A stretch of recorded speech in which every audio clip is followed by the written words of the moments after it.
Bienvenue dans cette nouvelle vidéo. Aujourd'hui, je vais te parler du métier de formateur en ligne et surtout de ses compétences. Puisque ce qu'il faut savoir, c'est que le formateur en ligne doit maîtriser plusieurs choses.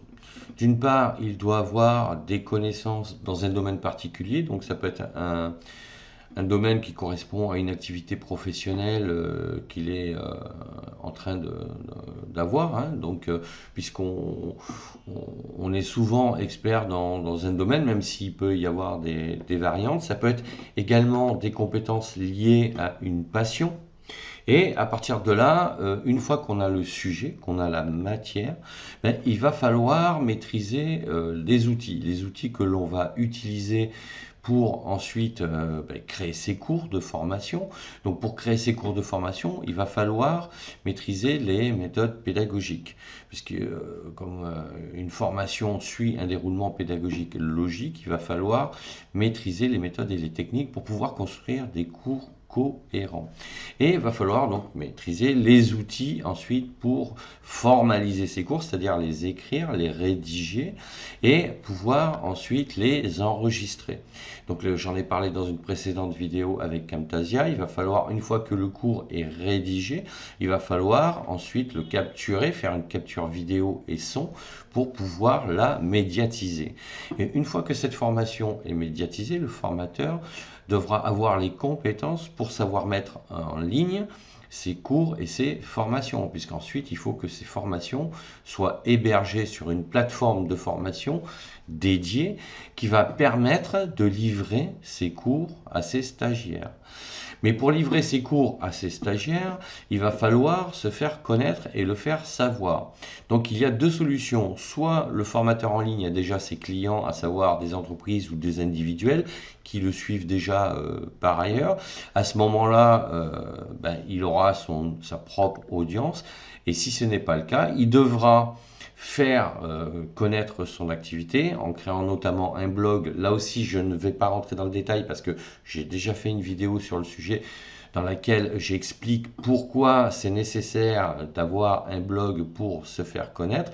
Et à partir de ce blog, le formateur en ligne va devoir utiliser un autorépondeur pour gérer les listes d'inscrits au blog qui vont constituer donc l'audience du formateur. À partir du moment où le formateur aura donc des listes d'inscrits grâce à cet autorépondeur, donc en fait l'autorépondeur permet, lorsque vous capturez un email à travers un formulaire en ligne, permet d'attribuer les emails, les contacts emails des abonnés donc à votre blog ou à votre newsletter par exemple, de les transférer dans une liste que vous aurez créée au préalable. Donc il va falloir maîtriser cet outil-là. Donc un enregistreur pour les formations, donc une caméra, des micros. Il va falloir être capable d'utiliser une plateforme de formation pour déposer ses cours de formation. Il va falloir être capable d'utiliser un autorépondeur pour gérer les inscriptions. Et une fois que tout ça est fait, il va falloir livrer les formations aux stagiaires. Et cette livraison sera effective lorsque les abonnés à votre liste vous achèteront vos formations. Donc ils cliqueront sur un lien qui leur permettra d'acheter vos formations en ligne. Et à partir du moment où l'achat est effectif, la livraison de la formation se fera automatiquement par la plateforme sur laquelle vous aurez hébergé vos cours. Donc après, il faut maîtriser aussi tout ce qui est marketing. Parce qu'aujourd'hui, un formateur en ligne, s'il ne maîtrise pas les outils et les méthodes marketing pour se faire connaître en ligne, sauf s'il a déjà sa propre clientèle à la base, hein, que ce soit des entreprises ou des individuels, il aura du mal à augmenter son audience et à se faire connaître sur la toile. Donc il faut, à partir de là, maîtriser toutes les méthodes marketing de contenu, le SEO pour être repéré par Google et que le site se positionne mieux sur les requêtes de recherche, etc., etc. Donc vous voyez, en fait, le formateur en ligne, il doit maîtriser plusieurs points.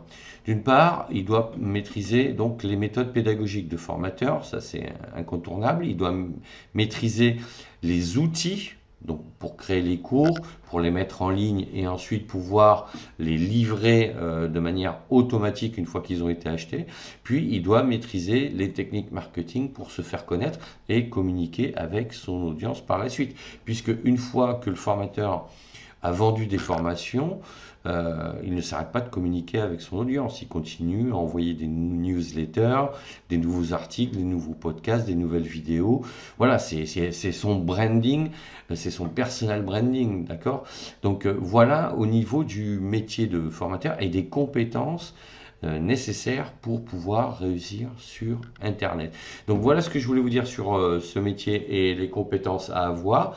Donc si cette vidéo vous a un peu plus éclairé sur le sujet, n'hésitez pas à me le dire en commentaire, à me poser vos questions, j'y répondrai. Et sachez que vous pouvez donc vous abonner à la chaîne, bien évidemment, mettre un pouce bleu vers le haut et télécharger gratuitement mon guide Devenir formateur en ligne sur mon blog Cap sur vous. De toute façon, je vous mets tous les liens dans la description de la vidéo et je vous dis à bientôt pour d'autres sujets. Ciao, ciao.